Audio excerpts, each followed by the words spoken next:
বন্ধুরা দেখো চলে এসেছি এঁচোড় নিয়ে। এঁচোড় দেখো পেছনটা আমি বটি দিয়ে সুন্দর ছেলে নিয়ে চলে এসেছি। খুব জোর বৃষ্টি নেমেছে যেহেতু বাইরে আমাদের, তাই আমি দেখো এখন ঘরে বসে এই এঁচোড়গুলো ভালো করে কেটে নেব। তোমরা তো জানো সকলে এঁচোড় কাটতে জানো।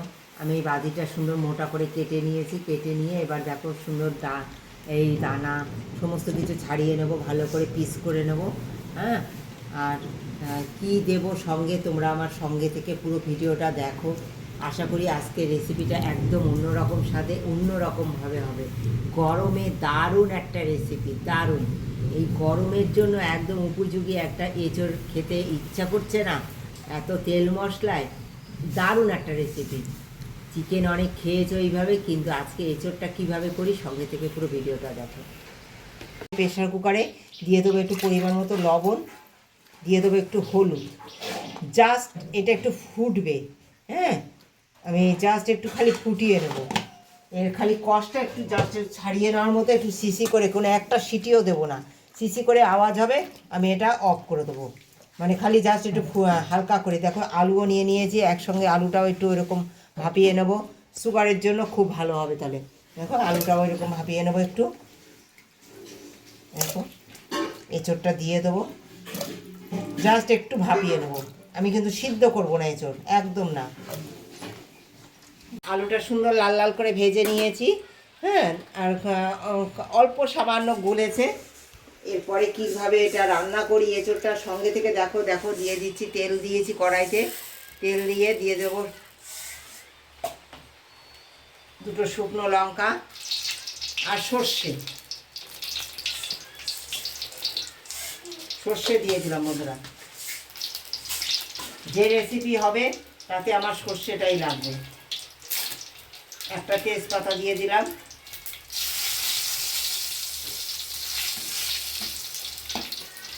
সর্ষেই দিতে হবে ফোড়নে, একদম গরম মশলা ছাড়া এই রান্নাটা হবে।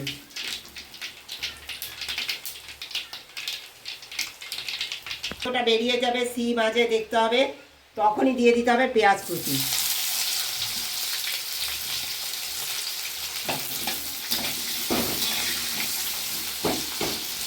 দেখো বন্ধুরা, দিয়ে দিচ্ছি আদা রসুন বাটা। আর পেঁয়াজ যখন ভেজেছি আমি অফ ক্যামেরায় একটু লবণ দিয়ে দিয়েছিলাম, তাতে তাড়াতাড়ি নরম হয়ে যাওয়ার জন্য।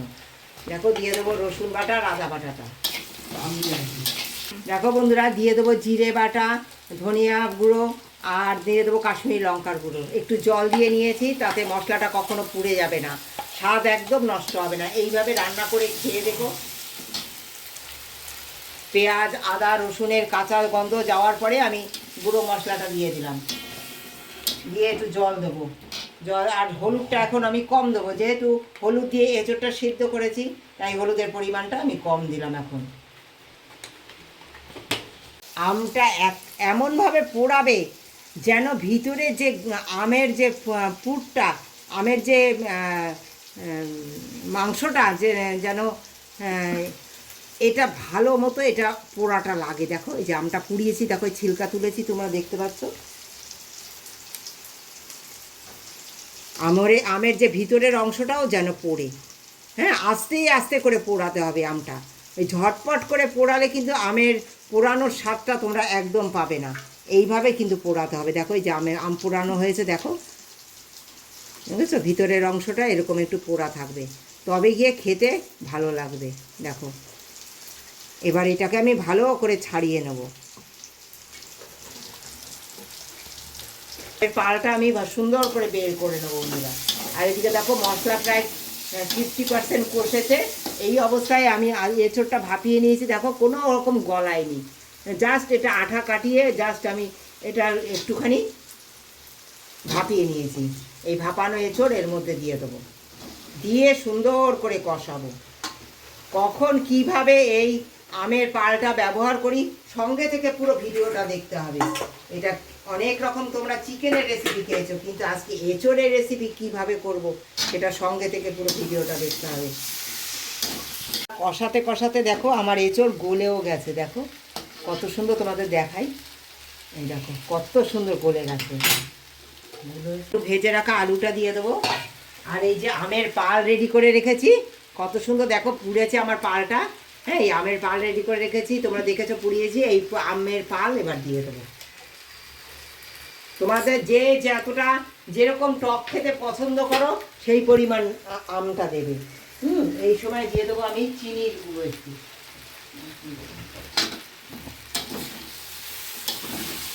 এই আমের পাল দিয়ে আবার একটু কষাবো। দেখো বন্ধুরা, আবারও একটু আমের পাল দিয়ে দিচ্ছি। মানে প্রথমেই দিয়ে দিলে কি বলো তো, পোড়ার যে গন্ধটা ওটা চলে যাবে। হ্যাঁ, যখন কষানো প্রায় কমপ্লিট হয়ে যাবে তখন আবার দিয়ে দিতে হবে, তাহলে পোড়ার গন্ধটা থাকবে, আমের দারুণ ফ্লেভার হবে। সব কিছু ভরে গেছে বন্ধুরা, সামান্য জল দেবো আমি।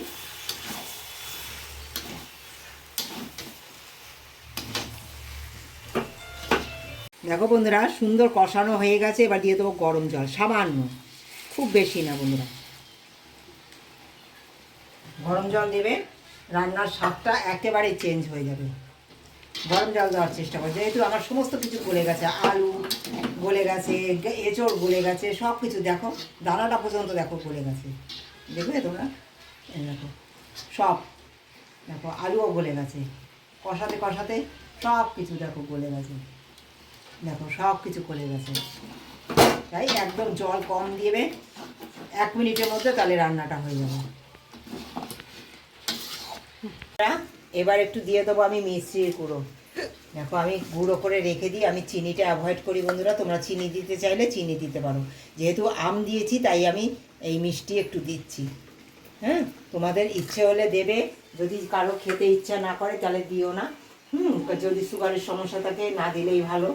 হ্যাঁ, অল্প টক তাহলে দেবে। হ্যাঁ, টকের পরিমাণ অনুসারে চিনিটা অ্যাভয়েড দেবে তোমরা। হ্যাঁ, কেমন লেগেছে রেসিপিটা একটা কমেন্ট করে জানিও। এইভাবে তোমরা তো আম চিকেন খাচ্ছ, কিন্তু আম এঁচড় একবার খেয়ে দেখো, দারুণ স্বাদের হয়। গরমে অনেক স্বাস্থ্যকর খাবার হয়। আম দিলে পরে, পোড়া আম দিলে পরে সেটা স্বাস্থ্যকর একটা এঁচড় তৈরি হয়ে যায়। তাই তোমরা এইভাবে গরমে এইভাবে আম পোড়া এঁচড় করে তৈরি করে খাও। দেখো প্রায় রেডি। এই যে চিনিটা দিয়েছি, এবার একটু নাড়িয়ে রেখে দেবো আমি স্ট্যান্ডে। কোনো ঘি লাগবে না, কোনো গরম মশলা লাগবে না। গরমে ঘি, গরম মশলা স্বাস্থ্যের জন্য অনেক ক্ষতিকর। তাই তোমরা কিভাবে এঁচড় খাওয়ার স্বাদ পূর্ণ করবে এই গরমে, তার জন্য তোমাদের জন্য এই রেসিপিটা নিয়ে এসেছি। একদম সঙ্গে থেকে ভালোবাসা দিয়ে পুরো ভিডিওটা দেখো। বন্ধু সার্কেলের মধ্যে একটু আমার এই ভিডিওগুলো শেয়ার করে দিও বন্ধুরা। কেমন লেগেছে রান্নাটা একটা কমেন্ট দিয়ে জানিও। আমি নামাবার আগে দিয়ে দেবো চেরা কাঁচা লঙ্কা। কাঁচা লঙ্কাটা অবশ্যই দিতে হবে, কারণ এই আম পোড়া এঁচড়ে কাঁচা লঙ্কা দিতেই হবে, মাস্ট। দেখো এই এঁচড়ে এই ইয়েটা কাঁচা লঙ্কাটা এইভাবেই দাবিয়ে সুন্দর রেখে দেবো ফ্লেভার হওয়ার জন্য। কত সুন্দর দেখো তৈরি হয়েছে আমার পোড়া আমের এঁচড়। হ্যাঁ, আর কেন বলো তো, এই যে আমের পাল কেন দিয়েছি বলো তো? এই আমের পালে আছে, পোড়া আমে আছে ভিটামিন সি, আর এঁচড়ে থাকে আয়রন। আর শরীরে যাতে এই গরমে প্রচুর আয়রনেরও দরকার, ভিটামিন সি এরও দরকার। হ্যাঁ, শরীর সুস্থ রাখার জন্য দুটো ভিটামিনই যেন আমরা সম্পূর্ণ পাই, তার জন্যই আমি এই পোড়া আমের পাল দিয়ে আর এঁচড়টা তৈরি করেছি। আর কাঁচা লঙ্কাও এই কারণে বেশি করে দিয়েছি। অবশ্যই এই রেসিপিতে একটু কাঁচা লঙ্কাটা বেশি দেওয়ার চেষ্টা করো। পোড়া আমটা তোমাদের টক অনুসারে তোমরা অবশ্যই বেশি কম করে নিতে পারো, কিন্তু একটু দিয়ে এইভাবে খেয়েও শরীরে পর্যাপ্ত পরিমাণে, মানে ঠিক সঠিকভাবে আমাদের এই এঁচড়ের আয়রনটা এইভাবে যদি খাই, পুরো আমরা আয়রনটা পাবো, এঁচড়ের আয়রনটা। কেমন লেগেছে এটা একটা কমেন্ট দিয়ে জানিও যে এই টিপসটা কেমন লেগেছে তোমাদের।